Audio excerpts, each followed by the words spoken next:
वेदास्तथा स्मृतिगिरो यमचिन्त्य शक्तिं सृष्टिस्थितिप्रलयकारणमामनन्ति तं श्यामसुन्दरमवीक्रियमात्ममूर्तिं सर्वेश्वरं प्रणतिमात्रवशं भजामः। अज्ञाननीरधिरुपैति यया विशोषं भक्तिः परापि भजते परिपोषमुच्चैः तत्त्वं परं स्फुरति दुर्गममप्यजस्रं साद्गुण्यभृत्स्वरचितां प्रणमामि गीताम्। नारायणं नमस्कृत्य नरं चैव नरोत्तमं देवीं सरस्वतीं व्यासं ततो जयमुदीरयेत्। हरे कृष्ण कृष्ण कृष्ण हरे हरे, हरे राम राम राम हरे हरे। गीता मंजरी का यह 80वां अंक है। विगत अंक में हम लोगों ने मात्रा शब्द को समझा, मात्रा स्पर्श शब्द को समझा। मात्रा अर्थात रूप, रस, गंध इत्यादि विषय अथवा रूपवान, रसवान इत्यादि पदार्थ। इंद्रियां इन गुणों को ग्रहण करती हैं और उन गुणों को जो धारण करने वाले होते हैं वे पदार्थ होते हैं, जिसको हम लोग प्रायः विषय के रूप में ही कह देते हैं। तो इंद्रियों का इनके साथ जो संयोग होता है, उस संयोग के कारण ही हमें अनुकूलता और प्रतिकूलता के आधार पर सुख और दुख की प्रतीति होती है, उसकी भावना होती है। किंतु क्योंकि ये सुख दुख जो हैं इंद्रिय जन्य, इंद्रिय और विषय के संयोग से उत्पन्न जो सुख दुख है वह आने वाले और जाने वाले हैं, अनित्य होते हैं, इसलिए इन्हें सह लेना चाहिए, ऐसा भगवान ने अर्जुन को उपदेश दिया।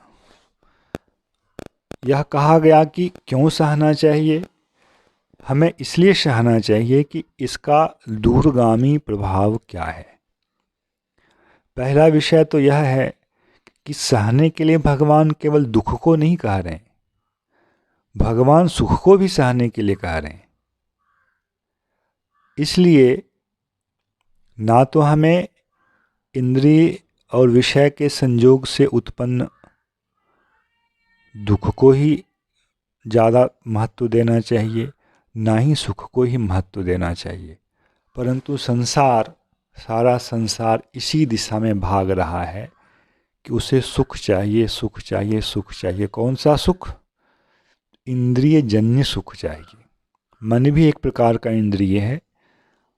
आँख, नाक, कान इत्यादि स्थानों में रहने वाले चक्षुरिंद्रिय, श्रवण इंद्रिय, घ्राण इंद्रिय इत्यादि भी इंद्रियां हैं।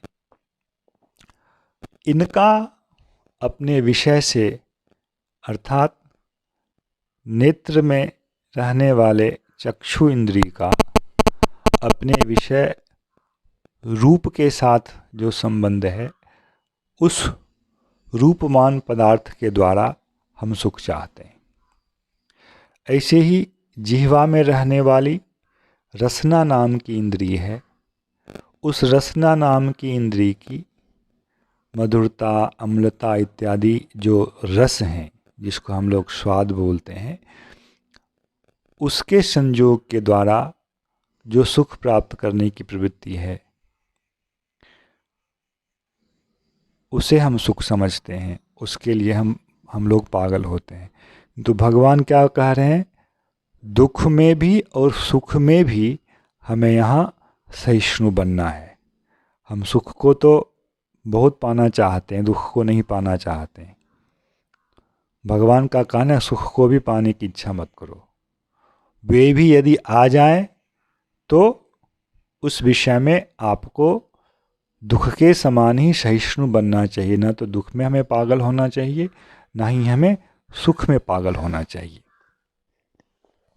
क्यों नहीं पागल होना चाहिए? क्योंकि हमें इसका जो दूरगामी प्रभाव है उसे ध्यान में रखना है। इसको लक्ष्य कर भगवान अगले श्लोक को कह रहे हैं, यमहि न व्यथयन्त्येते पुरुषं पुरुषर्षभ सम दुःख सुखम धीरम सोमृतत्वाय कल्पते। हे पुरुषों में श्रेष्ठ अर्जुन, पुरुषर्षभ, तुम सामान्य नहीं हो, इसलिए इस विषय को समझो। यम पुरुषम एते सुख दुःखदाः मात्रास्पर्शाः न व्यथयन्ति। जिस पुरुष को सुख दुख देने वाले ये मात्रा के स्पर्श, इंद्रियों का संयोग व्यथित नहीं करता है। अब केवल दुख ही व्यथित नहीं करता है, सुख भी हमें व्यथित करता है। इसको भी भगवान लक्ष्य कर रहे हैं।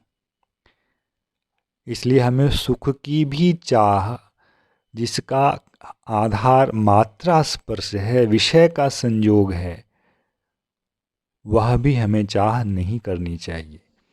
यमहि न व्यथयन्ते एते पुरुषम पुरुषर्षभ एते मात्रा स्पर्शाः यम न व्यथयन्ति। जिनको व्यथित नहीं करते हैं, जिस पुरुष को, फिर वो कैसा है?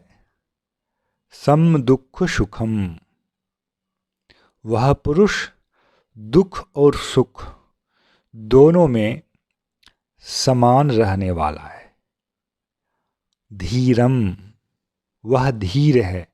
2:13वें श्लोक में आता धीरस तत्र न मुह्यते मुह्यति, उसको भगवान ने यहाँ स्पष्ट कर। धीर कौन है? धीर का मतलब होता है हम लोग स्थिर, विचलित नहीं होता है, जो उसे हम स्थिर कहते हैं।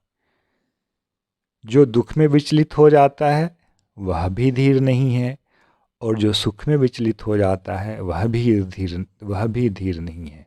और विचलित कौन होगा? जो सुख की चाह करेगा वह विचलित होगा।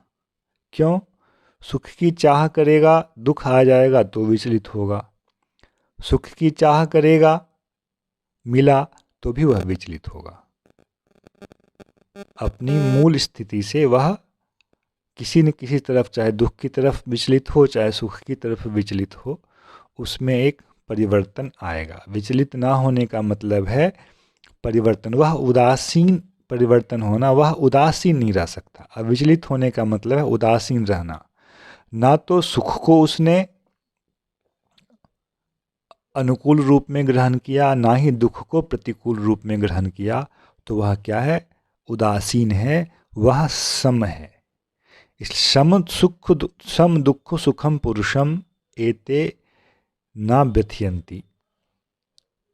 जो पुरुष दुख और सुख में समान रहने वाला है, उसे ये मात्रा स्पर्श व्यथित नहीं करते, तो वह क्या है? धीर है। इसका फल क्या है? तो फल यह है अर्जुन, सह अमृतत्वाय कल्पते। वह कल्पते का अर्थ है योग्य हो जाता है। किसके योग्य हो जाता है? अमृतत्वाय, वह अमृतत्व के योग्य हो जाता है।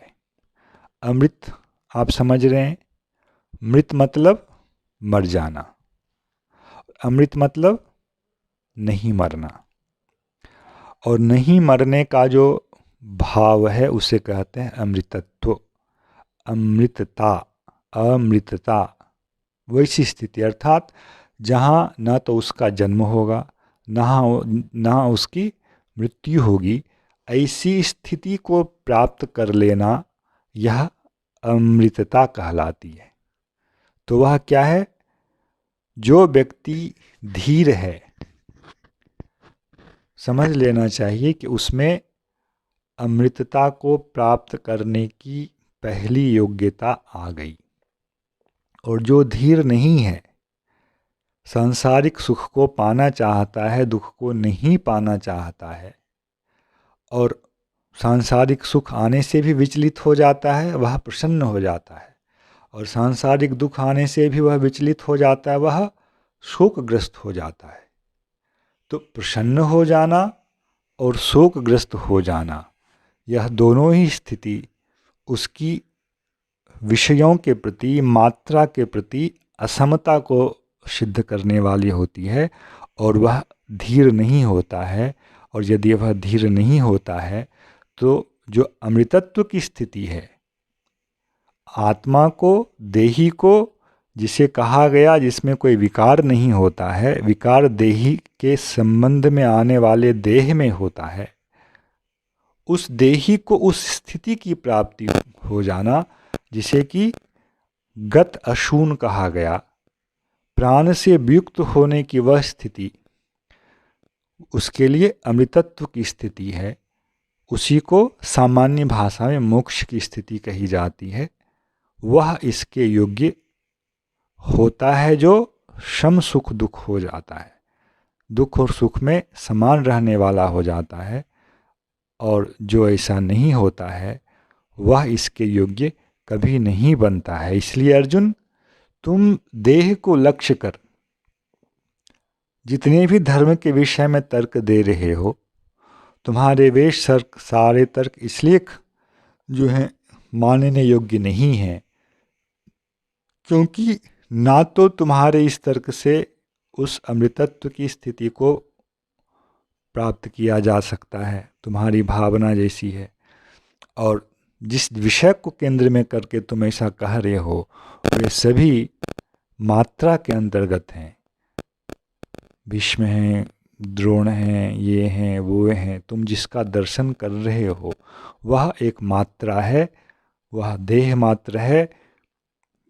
इसके कारण जो तुम सुखी और दुखी होने की परिकल्पना कर रहे हो वह तुम्हारे लिए उचित नहीं है। जो अमृतत्व की स्थिति प्राप्त करना तुम्हारा उद्देश्य हो तो तुम्हें इस विषय में सम रहना चाहिए, और तुम्हारा ध्यान केवल धर्म के पालन में रहना चाहिए, ना कि यह सुख देने वाला है, यह दुख देने वाला है। इस दृष्टिकोण से तुम्हें युद्ध करना चाहिए। यहाँ यह समझने की बात है, अमृतत्वाय कल्पते ऐसा कहकर भगवान ने यह सिद्ध किया कि धर्म पालन का हमारा उद्देश्य सुख की प्राप्ति और दुख की निवृत्ति, यह जो सामान्य रूप में सांसारिक पदार्थों से सुख की प्राप्ति और दुख की निवृत्ति वाली स्थिति होती है, ऐसा हमारा लक्ष्य नहीं होना चाहिए। और ऐसा जहाँ लक्ष्य होता है वह क्या है? धर्म, अर्थ और काम की परंपरा है। इस लक्ष्य से हटकर जब धर्म का उद्देश्य मोक्ष की प्राप्ति होगी वही उत्तम धर्म है, और भगवान इसके लिए ही अर्जुन को धर्म का पालन करने के लिए प्रेरणा दे रहे हैं कि अर्जुन, धर्म का मुख्य उद्देश्य है अमृतत्व की प्राप्ति, तुम उसके लिए युद्ध करो। यदि तुम ऐसा नहीं करोगे तो अभी युद्ध नहीं करोगे, किंतु तुम्हारा जो धर्म का व्यवहार होगा धर्म, अर्थ और काम वाली परंपरा के अंतर्गत होगा, और उस समय फिर तुम इस शरीर में भले कुछ सुख भोग लो, फिर अगले शरीर को प्राप्त करोगे। जन्म मृत्यु अपने आप में एक दुखदाई है, तुम अभी नहीं मारोगे, मरना तो इन सब को ही है। उस समय मृत्यु के समय जो इन्हें दुख होगा उससे तुम कैसे बचा लोगे? मरना तुम्हें भी है। यदि तुम युद्ध नहीं करोगे तो मृत्यु के समय जो तुम्हें दुख होगा उससे तुम कैसे बचोगे? इसलिए मृत्यु तो अपने आप में दुखदाई है, इसलिए हम किसी को मारे नहीं, हम मरे नहीं। युद्ध में ऐसी भावना रखकर हम युद्ध से यदि विचलित होना चाहते हैं तो वह उचित नहीं है, क्योंकि दुख तो है, मृत्यु है तो दुख है, मृत्यु के बाद जन्म है तो दुख है, और जन्म और मृत्यु के बीच जो जीवन है तो दुख है।